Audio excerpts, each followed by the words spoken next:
We started off at the top of this race at 400 to 1, so you couldn't get more of a rank outsider. However, they've dialed down some of the climbs as well, and Marcel Kittel can time trial, so he's not going to lose too much time, I don't think, in tomorrow's 9-kilometre time trial, and he might be better than a lot of people think.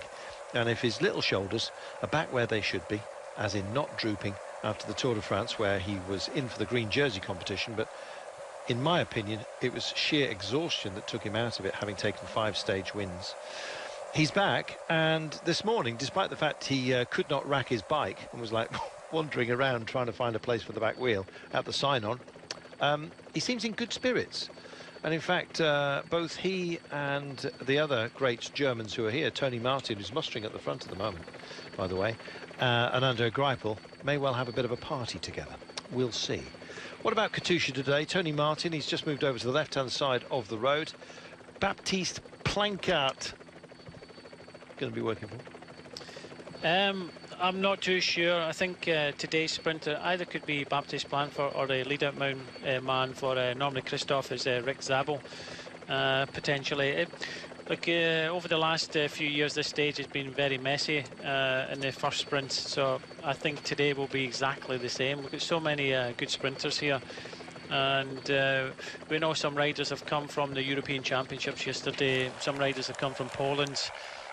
We might see a surprise, and I think maybe Dimension Data with Ryan Gibbons is a not bad shout, because if you can remember last year, it was a bit of a surprise that Dylan Groenewegen won the stage and beat so many other top sprinters, and I think that was his kind of breakthrough, especially wearing the Dutch Champs jersey. So it'll be interesting to see how this plays out, but we could see some interesting riders getting up there in the sprint.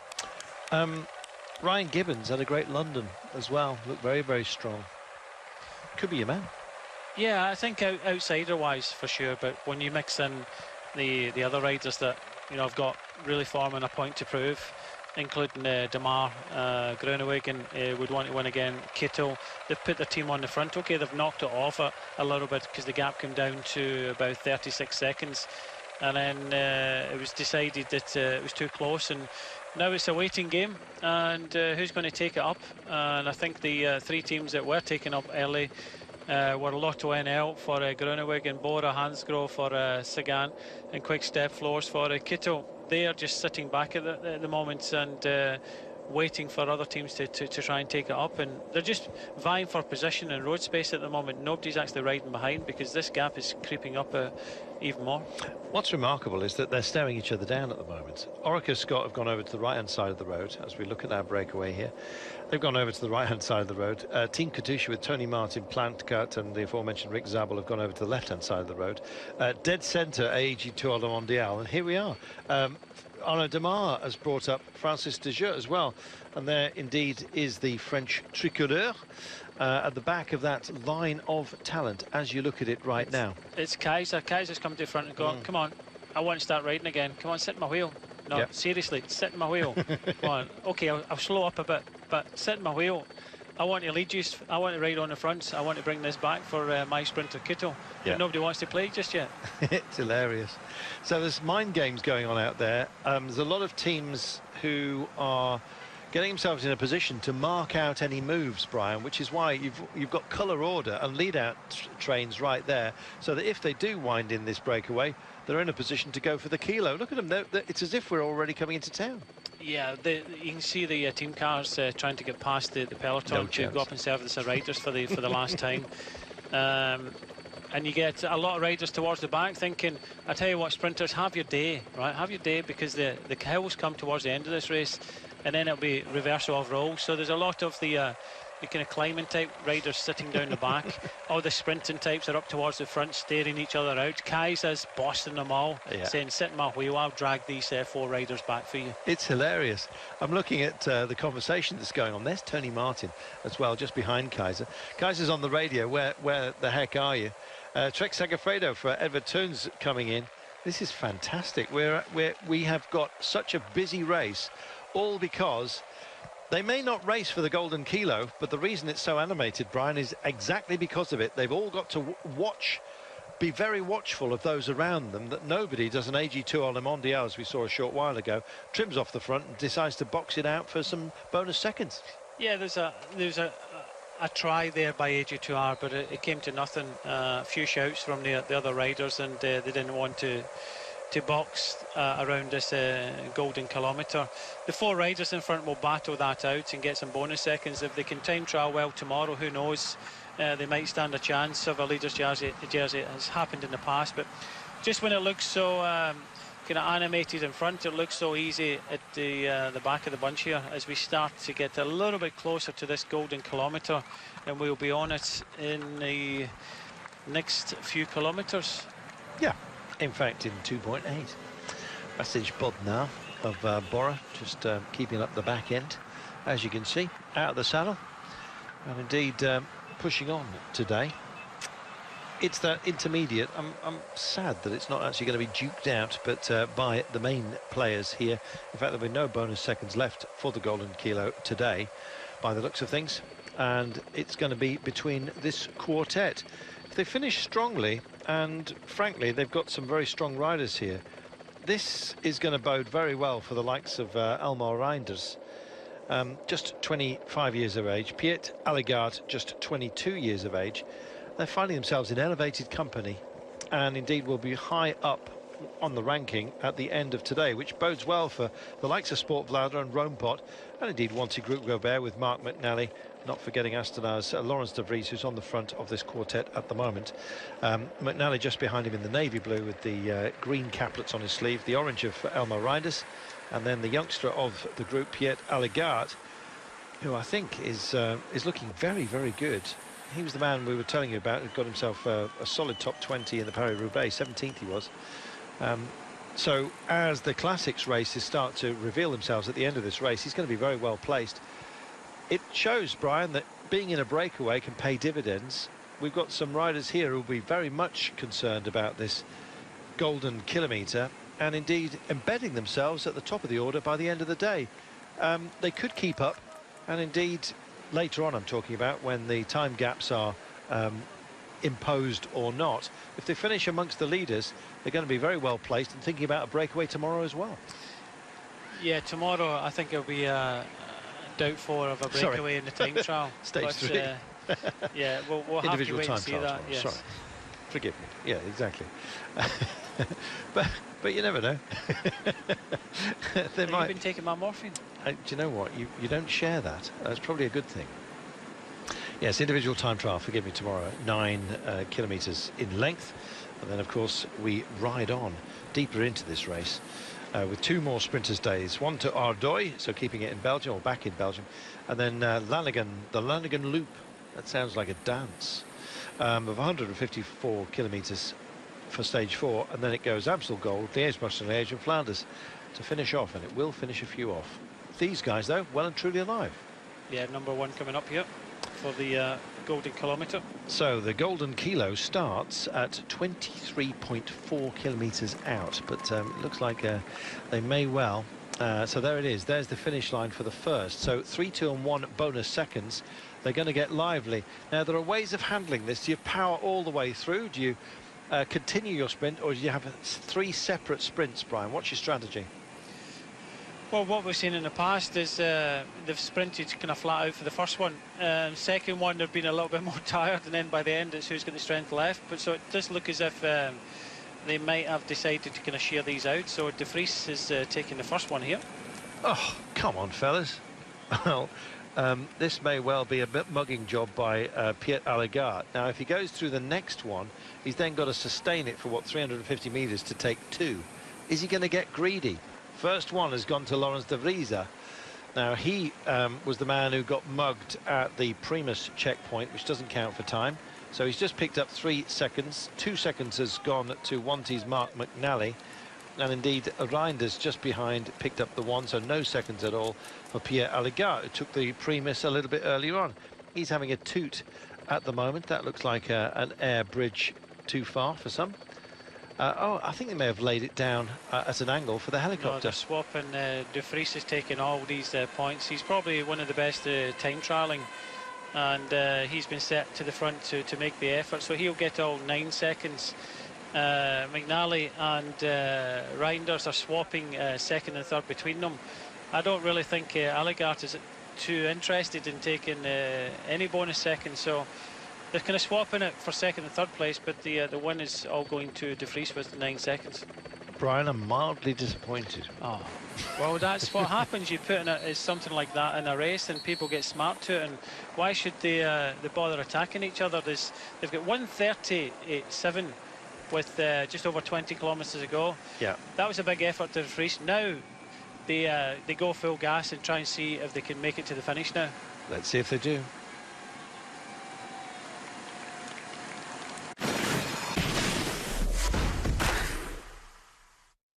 Two Belgians in the break, Dutch kind of common language and things like that, and they've kind of sorted this out, that they wouldn't they would fight for maybe the first Primus sprint, which they did. They know the ranking order, and then they kind of shared out the bonus sprints. They know by the end of the Eneco Tour it's not going to make any difference. None of them outstanding time trialists, so I very much doubt that they would be looking to take their bonuses into tomorrow and try and take the jersey. So instead of racing each other, and they could have lost 30-40 seconds saving their energy sprinting against each other, what they've decided to do was, and quite intelligently as well, that they wouldn't waste any energy in any of these sprints. They would try and race towards the finish and foil these sprinters teams, and that's why the sprinters teams have had to up their game and really start to race these guys down. Yep, Brian Smith with the voice of strategy, and in fact was indeed the coach, of course, for us during both the Giro and the Tour de France here on your home of cycling, Eurosport. 18.4 kilometres then from home, minute and 15. They're doing a good job of hanging out there, but hanging, I think they will be fairly soon. We've got our second Primus sprint coming up in about 1,200 metres time. In fact, they've placed the barriers rather well, conveniently here. If I had to guess, I'd say that Piet Alligaert is going to be going through to get that Primus sprint. Doesn't carry any bonus seconds, but it's a separate competition. The black jersey competition looks quite she-she, to be honest. But yes, we're throwing our minds further down the road here to the grand finale. Wendy Superfan, who's dialed in from Taz. Hello, Wendy. She says they'll all be working for Magnus Cort Nielsen, Ulrika Scott, that is. And you're right, Wendy, and they've got one heck of a lead-out train as well. What about Team Emirates? What can Ben Swift do today, and Marco Comfort Gardini? Yes, Gardini, I've not seen what he's been up to, but Swift is certainly on some form. I think it's always going to be difficult against the top sprinters. You've got to remember Kittle's here, and you know, this is a big race for Quick Step Floors. You see that they're piling in with Team Dimension Data at the front of the peloton, keeping well out of trouble. But with so many good sprinters, I don't know who they're going to go for. I think this would be a sprint for Gardini today. Here we go.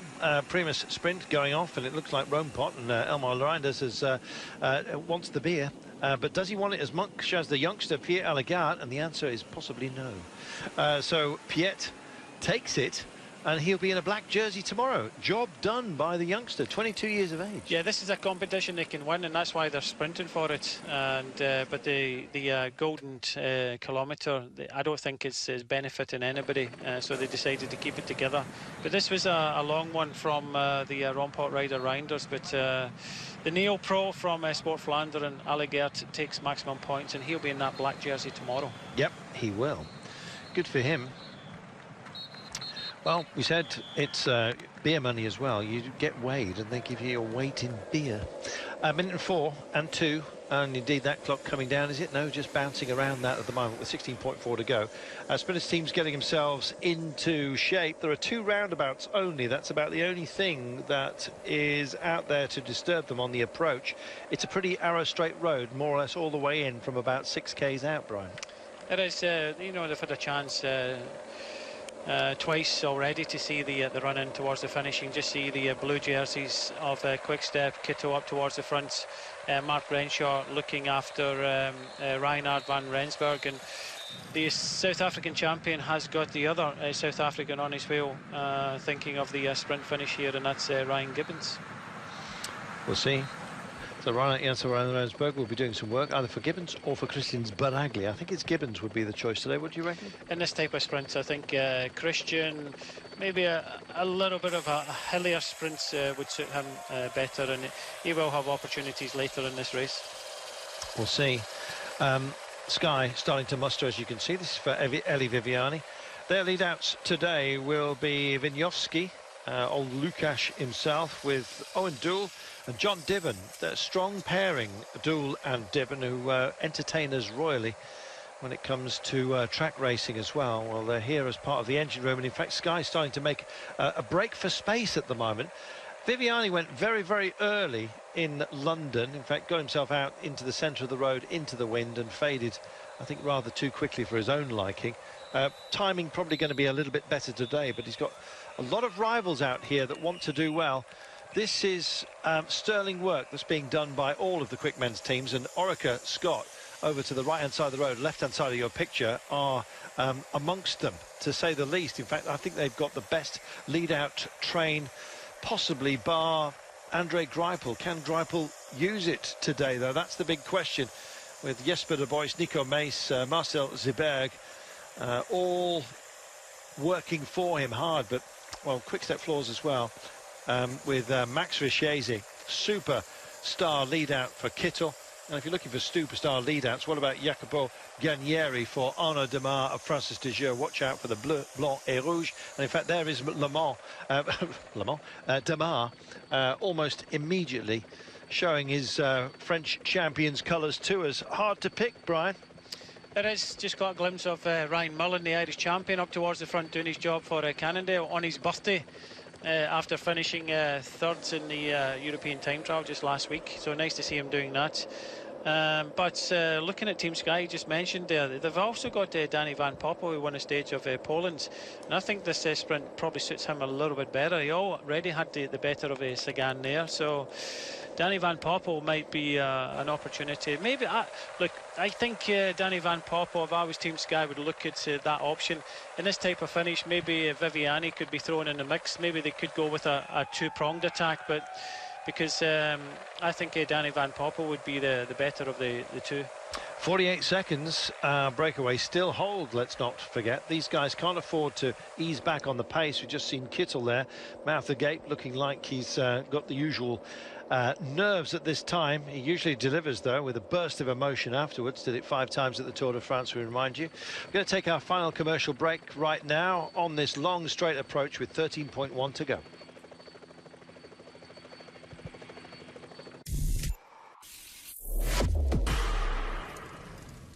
For all of the teams, and you can see them racked colour order. You can barely see any of the asphalt underneath these guys because frankly there's no room. When there's no room and a lot of road to play with, that means we're all close together, and that means touches of wheels. You saw it in the Europeans. I think we may well have the same problem here today. So bike handling skills to the fore. So I'm going for Sagan, although Marcel Kittel, the bounce back after the Tour de France, Brian says it's going to be today, and I think he may well be right. No disrespect to the other amazing sprinters that we've got here. And look at it, 9.5 kilometres to go, and the approach pace is at its highest. These guys, I'm afraid, all credit to them, Brian. They've performed well today, particularly for the invitee teams, non-World Tour teams, who 3 of whom are represented here. They've done their job. Yeah, they have, and that's what their sponsors will be happy with. McNally just at the front there for Wanty Group Goubert. And then you've got De Vries, the only World Tour represented in the 4 riders in front, and he's picked up 9 seconds today. If he can do a good time trial, who knows what can happen later in this race.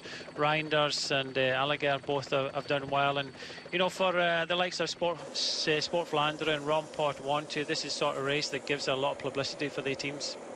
Just under 9 kilometres to go, a couple of roundabouts to deal with. You're looking at the head of the race right now. They're holding 21 seconds, but really this is at the behest of the sprinters' teams. Interesting that the yellow, or the gold and black of Lotto Jumbo starting to get themselves into position for Dylan Groenewegen, who's on something of a high, especially after, of course, the great work he did up the Champs-Élysées to take the final stage of the Tour de France. Andre Greipel would like to make amends for that after riding through the entire race to get to the grand finale. The first time in 7 years of Grand Tour racing A Grand Tour that he's been part of, he's failed to win a stage. So Greipel wants to reimpose himself, let's put it that way.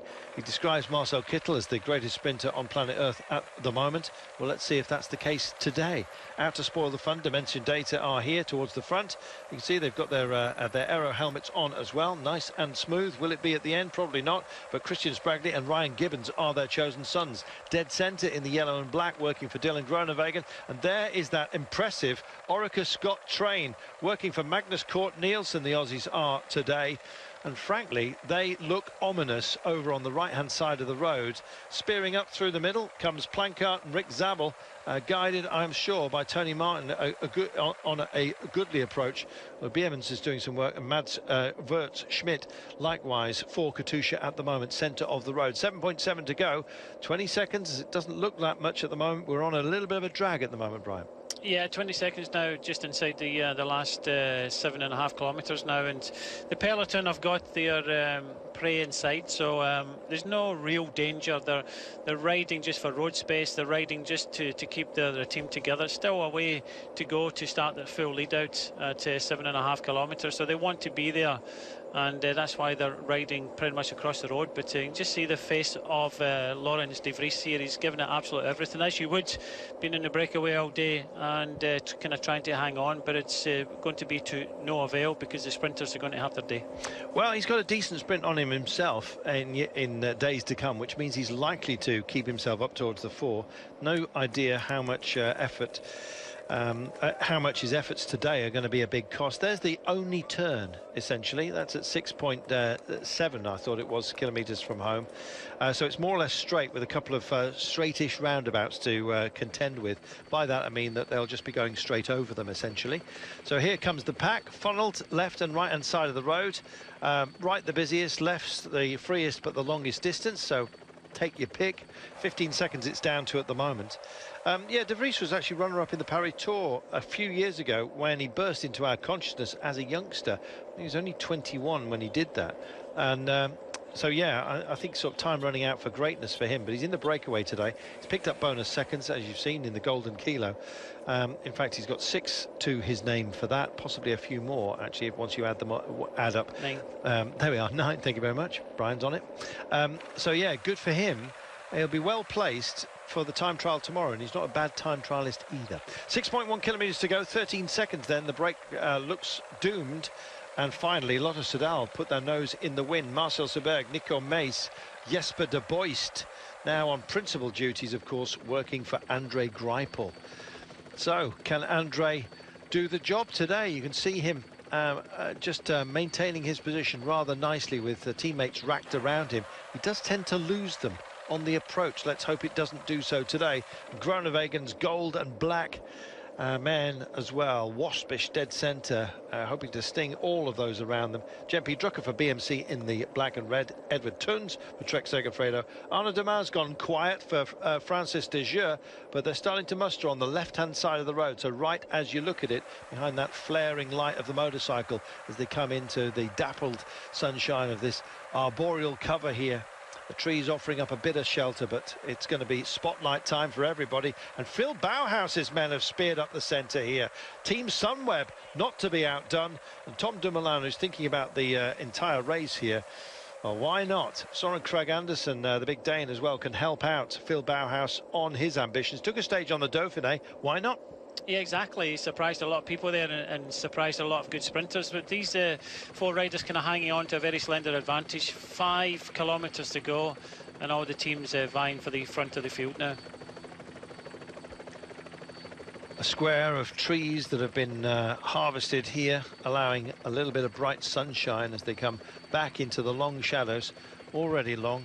Despite the fact that we're over the solstice, are we not? The days are starting to shorten, and indeed so today. 4.6 kilometres only, and those who I think are going to be principals at the end of today are already where they need to be. Arnaud Demar looks a bit locked in at the moment, and it's not much is going to change on the approach. It's hard to move up, Brian, when there's no road space to play with. You can't move up, and that's why they're doing it. They're in position, but they're trying to kind of mob the road. So the only thing you can do if you're out of position is not panic. Just stay there, because I think with about 3 kilometres to go, a team will start to accelerate. When they start to accelerate, gaps open up, but then you're going to have your team to move you up. But at the moment, nobody's reacting. Everybody's kind of blocked in. You can just see Demar right in the kind of middle, about 7 rows back now. Nowhere to move until they start racing full gas in the front. Then there's not a lot you can do. Fantastic moment there. There's a conversation going on, and Demar was basically asking Marc Serrault, what the hell are you doing? Get up there. And he put his arm out front in a very sort of Gallic way and said, look, where do you want me to go then? So they're arguing at Francis de Jure. That doesn't bode well. Mind you, adrenaline is a strange thing, and anger can generate that. So let's see whether the Arnaud Demar and the French tricolor will come to the front. But arguments, Brian, because their lead-out train is basically in bits at the moment. Yeah, that's what you're waiting for. You have to be in position maybe 20 kilometres out and just sit there quite patiently. But what they're hoping now, fingers crossed for Francis de Jure, they start to up the tempo. You just see it starting to increase the pace. On the right hand side, Trek have started it, and on the left hand side you've got the red of Lotto Soudal, and now the pace is starting to increase. It will start to kind of spearhead the front of the peloton, and when that starts to spearhead a little bit more, gaps will start to appear, and gaps that Francis de Jure will have to try and come through now. Well, they're trying their level best to move into those positions, and Francis de Jure, it's Mathieu Ledenieux who's first battering ram call for them. Andre Greipel's men in the red and white on the right hand side of your screen. On the left hand side of your screen it's Trek working for Edvard Theuns, who is a decent time trialist and a good classics man. I think possibly one of the sort of outside favourites for the entire race itself. There you are, that's Battle Plans writ early, and it's opened up dead centre, as you can see, and it's Sunweb that are going to try and come through. That's Phil Bauhaus, who's only got Mike Teunissen as his lead-out man. Maybe he doesn't want any more than that. Teunissen just gets to the fore and opens up some space here, and straight into that gap go Team Katusha with Plancart and Rick Zabel not that far off the nose right now. Bora with their with that rather familiar aquamarine, if you like, with the world champion Peter Sagan just lurking. He's P3 back from that. I expect to see the rainbow jersey up towards the fore. I think when it gets rough, Peter Sagan is always an option. He's my pick for the day. Where is Marcel Kittel? He's out of position at the moment. P3, look at him, there he is, centre of your screen right now, and where are his teammates around him? He's only got 1,800 metres to go. It doesn't look like Kittel's going to have some fun today. It's going to get brutal. 1,700 metres to go then. We could do with a longer shot on the approach here. Good work as well by Cannondale, working extraordinarily well. I see that Sepp van Mark's in a good position. Should things get a bit sketchy, UAE also getting involved. 1,500 metres to go. We're nearly there, Brian. Yeah, the easiest thing to do is to pick a side of the road and keep your train there, because everybody's trying to come through the middle. So you can just see Lotto Soudal on the left-hand side. They're starting to move over. They're trying to fight for the side of the road now through this roundabout. There we go. Last roundabout out and done and dealt with, and that was good work, good bullying work by Lotto Soudal. They're in a great place. Bora just behind them. Orica, they'd set their stall out very, very early. It's alarm bells for everybody else, and this is a long grab, I'm afraid, by Dylan Groenewegen. He's out of position as they go under the Flamme Rouge. He's in the wrong place right now. There it is. So 900 metres, it says, as BinckBank write their name large. Somebody today is going to be on the top step, but we don't know who, with 0.8 of a kilometre, 800 metres, 700 metres right now, and we're already up to speed. Yeah, you can just see further down out of position. You can see the blue jerseys coming up. Kittel coming up very, very late. But is it going to be too late? Because so many riders, including the world champion, are in good position. Trek Segafredo in a superb position as well. The world champion Peter Sagan is in a handy place right now. Phil Bauhaus is also there. It's got messy. There's been a little bit of elbow work down there. Can't quite see, but here we can right now. So Sagan, where's he going to go? Kittel's absolutely nowhere. In the mix here as well is Wipper and Ersberg. There they are in the green. Groenewegen's trying to find space, can't find any. Plankart's there for Team Katusha. It's an absolute mess. Here's the kink in the road, and Bauhaus picks it up and goes centre stage. Bauhaus down the line, but Sagan's next to him. Bauhaus versus Sagan. Who's going to get there first? Oh, you know what? I think it's the world champion. I think it's a photo finish. None of them put their hand up, reacted to it. They're still looking. Wow, Bauhaus, great finish by him. Groenewegen too late to the party. Peter Sagan, I think, got that, the world champion. That's where the camera's staying right now. What a sprint finish that turned out to be. It was brutal. Some big names found themselves out of position and out of contention. Yeah, it was a really messy sprint in the end. Many of the top sprinters were absolutely missing in action, but here we're seeing it from the side. A very close one between the world champion and far side, and Phil Bauhaus, the German rider for Sunweb, and it looks Cool. like... Oh, well, who knows? there was a switch over at the line. That was absolutely remarkable, Brian. Magnus Cort and then Groenewegen. Wow, what a finish. It looks like Toynes is up there. Well, we'll wait for official confirmation. By the look of that, it could be either of them. Certainly the fastest finisher was Phil Bauhaus. But let's have a look from above right now. Peter Sagan, left-hand side of your screen at the moment, still just not fully committing himself until now. It was Jesper de Boyce that had found himself off and alone up front. Here goes Sagan with Bauhaus on his case. Bauhaus goes centre, crown of the road. Sagan on the left-hand side. It's between those two, and at the line, I think Bauhaus on the lunge, you're right. Bauhaus. Nobody wanted to claim it, and Sagan thought about offering up a handshake there, and then thought thought better of it. Camera's with him, but he's shaking the head. I think it's Bauhaus. Yeah, but it's all in the lunge. We've seen this before. We've seen this in a tour. He got it. It's all in the lunge. Well, you know, I should have stuck with my instincts, Brian. Why do I listen to you all the time? Peter Sagan, then, it is that takes this stage. This is a man who